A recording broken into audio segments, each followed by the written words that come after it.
नमस्कार, आप देख रहे हैं एडवांस इंडिया 24 न्यूज और मैं हूं आपके साथ संजना। चलिए बढ़ते हैं खबरों की ओर। बुधवार को अनुसूचित जाति, जनजाति व भीम आर्मी कार्यकर्ता संयुक्त एकता महासंघ ने राष्ट्रपति के नाम एसडीएम को ज्ञापन दिया। ज्ञापन में बताया गया कि सुप्रीम कोर्ट के 7 न्यायाधीशों की संवैधानिक पीठ द्वारा अभी हाल ही में 1 अगस्त 2024 को देश में SC/ST वर्ग के आरक्षण के संदर्भ में जो एक अति महत्वपूर्ण निर्णय दिया गया, जिसमें SC/ST वर्ग के लोगों को पुनः उपवर्गीकृत किए जाने को मान्यता प्रदान की गई और इस संबंध में माननीय सुप्रीम कोर्ट द्वारा दविंदर सिंह बनाम पंजाब राज्य मामले में पारित इस आदेश के अनुसार अब राज्य सरकारें SC/ST वर्ग की सूची के भीतर आरक्षण के लिए उपवर्गीकरण अर्थात नई सूची बना सकेगी। अब सुप्रीम कोर्ट ने अपने 1 अगस्त 2024 के इस निर्णय से 20 वर्ष पूर्व दिया गया निर्णय, जो सन 2004 में 5 न्यायाधीशों की संवैधानिक पीठ द्वारा EV चिनैया बनाम आंध्र प्रदेश राज्य में दिया गया था,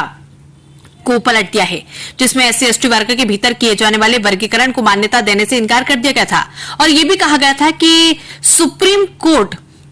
SC/ST वर्ग के भीतर उपवर्गीकरण नहीं किया जा सकता क्योंकि वे एक समरूप अर्थात समान वर्ग में आते हैं। सुप्रीम कोर्ट ने वर्ष 2004 के अपने निर्णय में यह भी कहा था कि चूंकि SC/ST वर्ग के लोगों ने जो अत्याचार सहे वो एक वर्ग और एक समूह के रूप में सहे तथा ये एक बराबर का वर्ग है जिसके भीतर किसी प्रकार का वर्गीकरण करना उचित नहीं होगा। सुप्रीम कोर्ट ने अपने 2004 के निर्णय में यह भी कहा था कि SC/ST वर्ग के भीतर किसी भी प्रकार का उपवर्गीकरण भारतीय संविधान की मूल भावना के विपरीत होगा। देखिए, 1 अगस्त को माननीय सुप्रीम कोर्ट द्वारा आरक्षण में उपवर्गीकरण का जो फैसला सुनाया गया है, जिससे करोड़ों पूरे देश के बहुजन समाज के लोग दुखी है और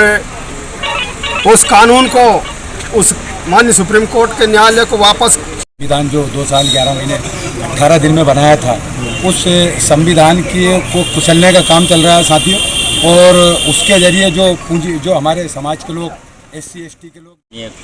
तारीख को जो 1 अगस्त को जो माननीय कोर्ट का जो फैसला आया है, उस कोर्ट का जो फैसला जो आया, हम डायरेक्ट बताना चाहते हैं SC/ST वर्ग में उन्हें 2 भागों में बांट दिया गया। उन्हें ये लग रहा था, आने वाली कुछ ताकतों को ये लग रहा था कि इन लोगों में एकता हो रही है, तो उसको 2 भागों में बांट दिया। उनका कहने का मतलब है कि जिसको आरक्षण मिल गया है उसको आरक्षण न मिला जाए, ऐसा न रखते हुए वो वर्ग बांटेंगे A, B, C के चक्कर में। A, B के चक्कर उन लोगों को जो आगे लाएंगे, जिन लोगों के अभी तक वो जो हैं उनको वो वहाँ पर जो पढ़ाई लिखाई नहीं आएंगे, वो उस वर्ग के वहाँ पर पहुँच नहीं पाएंगे, तो वो जो कोटा जो रहेगा वो जनरल में चला जाएगा। तो इसलिए हमें उसको हटाते हुए सभी को समान कर दे। मानिए जो कोर्ट का जो फैसला है, उसको जो पुराना जो फैसला था उसको यथावत रह के इसको वापस ले ले। हम भारत सरकार से मांग करते हैं आपके चैनलों के माध्यम से कि भारत सरकार अध्यादेश ला करके संसद में